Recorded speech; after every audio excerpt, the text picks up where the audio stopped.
Suddenly, the horn of a flying, speeding car from behind, and in less than a second, bam!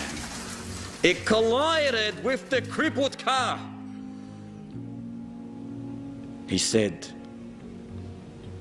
the young man in between the two cars fell to the ground with critical injuries. We rushed to the scene, grabbed the young boy, took him to the car, called the ambulance, called the hospital to prepare for our arrival. The ambulance was going to be late, so they put him in the car. He mentions that he was of blossom age, tender age. He was a young adult, still in his late teens. He was mumbling something, but we could not understand what he was mumbling due to the rush that we were in. He said he was religious. You could tell from his appearance. Then the police officer said, when we placed him in the back of the car, we could make out what he was mumbling. He said, through all that pain, through all that suffering, his heart was reciting the verses of the Almighty Lord. He said he was so immersed in the recitation that, subhanallah, you could not even tell that this young man was suffering. You could not even tell that this young man was suffering. The police officer said his clothes were soaked in blood. His bones were clearly snapped in many places. However, he continued with his unique, tender, soft voice, reciting the verses of the glorious Quran. Suddenly,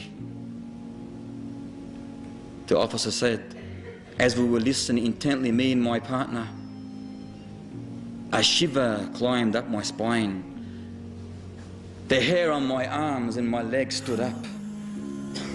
I watched very carefully at the young man as we were driving to the hospital. His hymn became silent. He raised his hand, raised his index towards the sky, and said, La ilaha illallah. Allahu Akbar. He said, La ilaha illallah. Thus he slumped. Thus he slumped. He said, quickly I went to the back of the seat. I felt his breathing. I felt his pulse. I felt his heart. He was dead. He was dead. He said, I could not stop staring at his face, the beauty of his face. A tear fell from my eyes, but I hid it in shame. I turned to my partner and told him that the boy's life has ceased. He's finished. That young man is finished. The police officer burst in cries. And thus when he heard his partner crying in such a manner, he could not hold himself. The whole car, the patrol car, was fogged with emotions. Was fogged with emotions as they were driving to the hospital. They reached. They struggled through the corridors, telling the nurses, the doctors, the onlookers what had happened.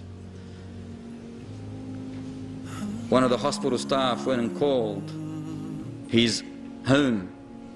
His brother picked up the phone and said, after being informed of his brother's accident, he said my brother would go and visit his only grandmother every single week who lived outside the town, and he would make sure that he would always spend time with those poor children and orphans who were idle in the streets. The whole town knew him, he said. They knew him because he used to give them Islamic literature, cassettes, books. He filled his old Mazda, his dusty old Mazda, with sugar and wheat and rice and even candies for the poor people in that town. Yet he himself was struggling to live. He himself was struggling to live.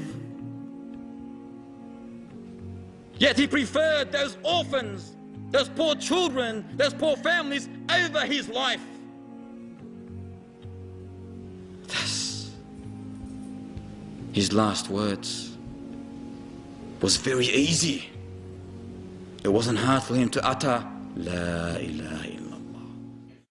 أجبت لمن يتم له السرور بدار كل ما فيها غرور وكيف يلذ ساكنها بعيش ويعلم أن مسكنه القبور أجبت لمن يتم له السرور بدار كل ما فيها غرور وكيف يلذ ساكنها بعيش ويعلم أن مسكنه القبور ويعلم أن مسكنه القبور ويعلم أن مسكنه القبور